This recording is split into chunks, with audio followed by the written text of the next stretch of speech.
Namaste. You are watching the best preparation, a big platform for learning English language.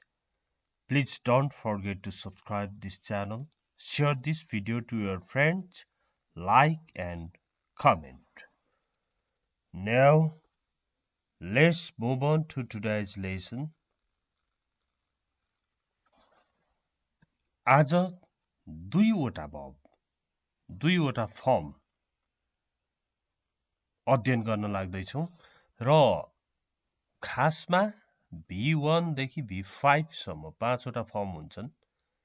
यी पाँचवटा form clear भए र तिनीहरूको helping verb जानेको दिन तपाईको अंग्रेजी बनिसक्छ। त्यसकारण यस्तो लेसनमा पनि केयर गर्नु पर्छ। र यो ग्रामर अन्तर्गत नै पर्दछ। ग्रामर हल्का सिक्नै पर्छ किनभने ग्रामर बिना पनि जान्दछ मान्छेले भन्ने पनि होइन। जस्तो नेपालीमा पनि म जान्छु, हामी जान्छौं, तिनीहरू जान्छन्, ऊ जान्छ भनी स्कुलमा पढाइराखेको हुन्छ। खास कुरा जान्नलाई त सिक्नै पर्छ। ओके, अब रूट फर्म भनेको भर्बको पहिलो फर्म, जस्तै it, go, play, right, cook, यस्तो फर्स्ट फर्म। यो फर्स्ट फर्मको सबै काम गर्ने सहयोगी को हो, हेल्पिङ भर्ब को हो भन्दा फर्स्ट फर्मको हेल्पिङ भर्ब डु नै हो। ओके, अनि भर्बमा एस इएस लागेको अवस्था V5 जस्तै eats, goes, plays, writes, cooks, यस्तो शब्द। यो भर्ब 5 अथवा एसइएस लागेको भर्बको सबै काम गर्ने सहयोगी को हो त भन्दा डज हो। आज यति दुईटा राम्रोसँगले जान्नुपर्छ। यसमा यताउता नगरी चिन्ता नगरिकन हेर्दै जानु होला। यहाँ हेर्नुहोस् त, यहाँनेरि भर्ब 5 छ।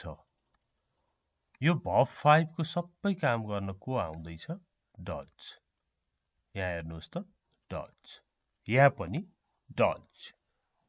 भनेपछि अब हेरौं, टोबी लभ्स म्युजिक। टोबी संगीत मन पराउँछ। टोबी संगीत मन पराउँछ जानेपछि मन पराउँदैन पनि जान्नुपर्छ। मन पराउँछ भनेर सोध्न पनि जान्नुपर्छ। के मन पराउँछ अरे भनेर WH क्वेशन पनि जान्नुपर्छ। भनेपछि यहाँनेरि हेर्नुहोस् सिलसिलाबद्ध रूपमा टोबी लभ्स म्युजिक, टोबी संगीत मन पराउँछ, Toby doesn't love music, Toby संगीत मन पराउँदैन, पराउँदिनन् छ है। अब डज टोबी लभ म्युजिक, के टोबी संगीत मन पराउँछिन् त? What does Toby love? यहाँनेरि TOBY है। What does Toby love? Toby के मन पराउँछिन् भनेर यहाँनेरि लेडिजको रूपमा लिएको छ। यसबाट के बुझ्यो? एसइएस लागेको देखियो, डजको प्रयोग गरियो। अब यहाँ हेर्नुहोस्, राम लाइक्स मीट। राम मासु मन पराउँछ। Ram likes mutton. कुनै मटन एउटा स्पेसिफिक हुनु पर्यो नि। Ram likes mutton. रामले खसीको मासु मन पराउँछ भयो।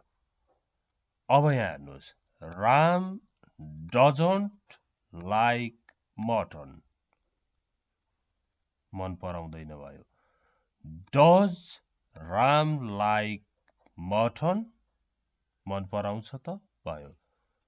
What does Ram like? के मन पराउँछ भयो। ओके, यसरी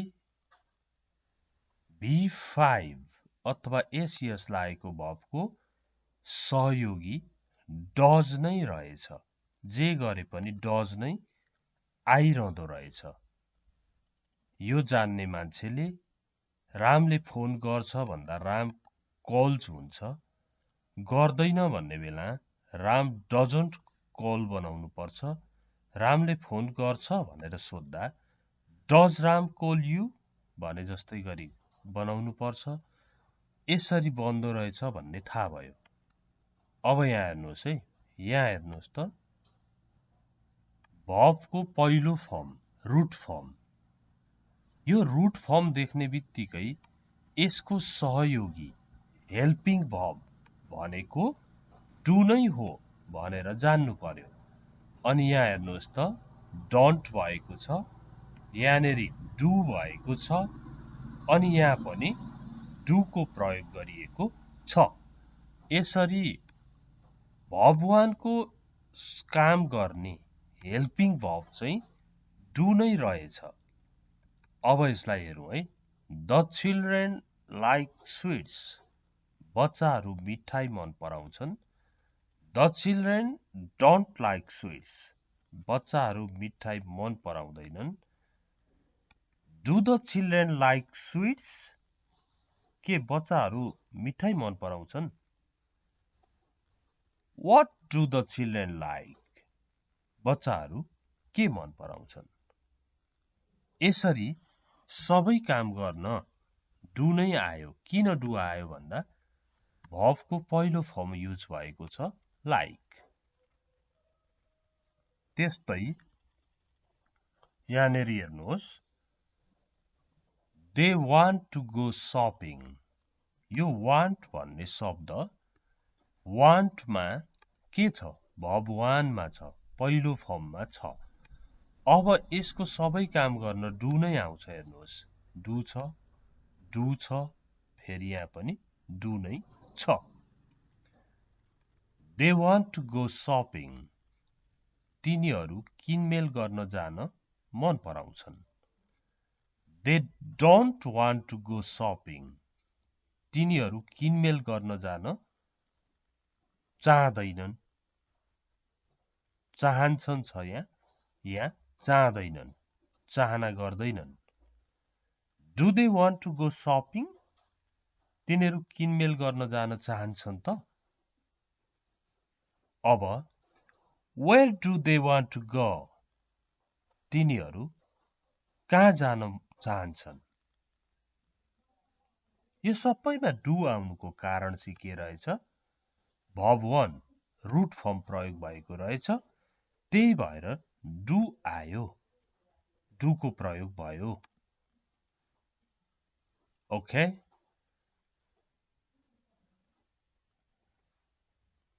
नाउ यहाँ हेर्नुहोस् त, ही प्लेज क्रिकेट। ऊ क्रिकेट खेल्छ। अब यहाँ प्लेज देख्ने बित्तिकै, एसइएस लागेको देख्ने बित्तिकै तपाईले यसको हेल्पिङ भर्ब, यसको सहायक क्रिया चाहिँ डज नै हो भनेर फिक्स्ड गर्नुपर्छ। ही प्लेज क्रिकेट भन्न जान्ने मान्छेलाई ऊ क्रिकेट खेल्छ भन्नेलाई खेल्दैन भन्न त भन्दाखेरि खेल्छ नै प्लेज भएपछि खेल्दैन भने पनि डज नट ल्याउनु पर्छ। खेल्छ भनेर सोधे पनि डज ल्याउनु पर्छ भनेर थाहा हुनु पर्यो। ही डजन्ट प्ले क्रिकेट। ऊ क्रिकेट खेल्दैन। Does he play cricket. ऊ क्रिकेट खेल्छ त। What does he play. ऊ के खेल्छ। यसरी अभ्यास बढाइराख्नु पर्छ है। अभ्यास गर्नमा टेन्सन लिनु हुँदैन, जति पनि गर्नुपर्छ।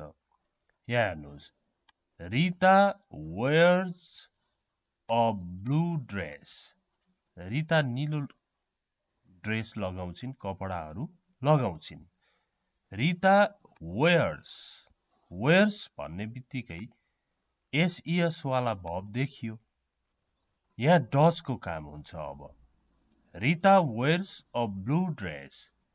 रिताले नीलो लुगा लगाउँछिन्. Rita doesn't wear a blue dress. यहाँ हेर्नुहोस् त.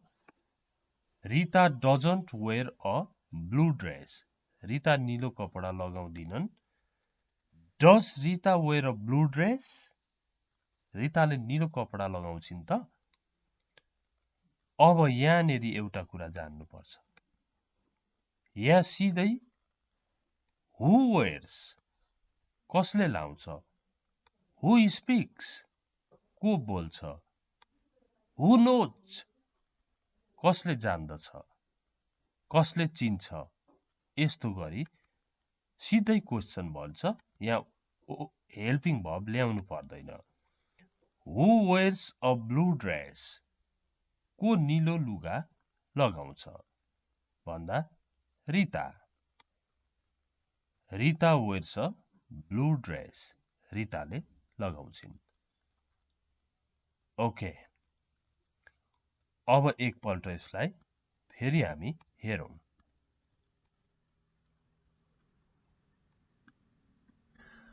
Toby loves music. Toby संगीत मन पराउँछ. Toby doesn't love music. Toby संगीत मन पराउँदिनन्. यहाँ पराउँछिन् बनाइदिने है.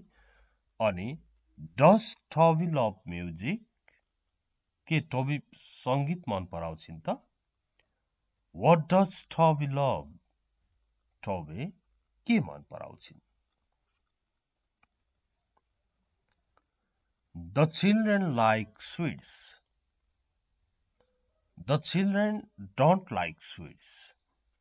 Do the children like sweets? What do the children like? They want to go shopping. They don't want to go shopping. Do they want to go shopping?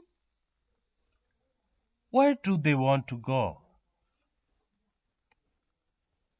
He plays cricket. He doesn't play cricket. Does he play cricket? What does he play?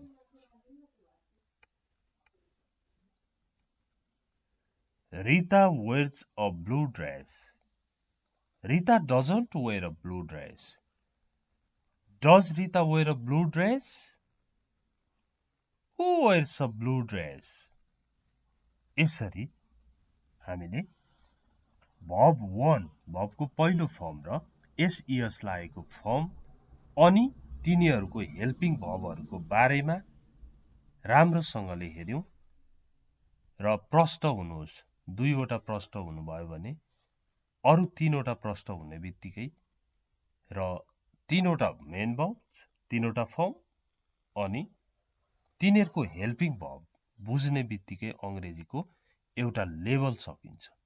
Okay? Thanks for watching it.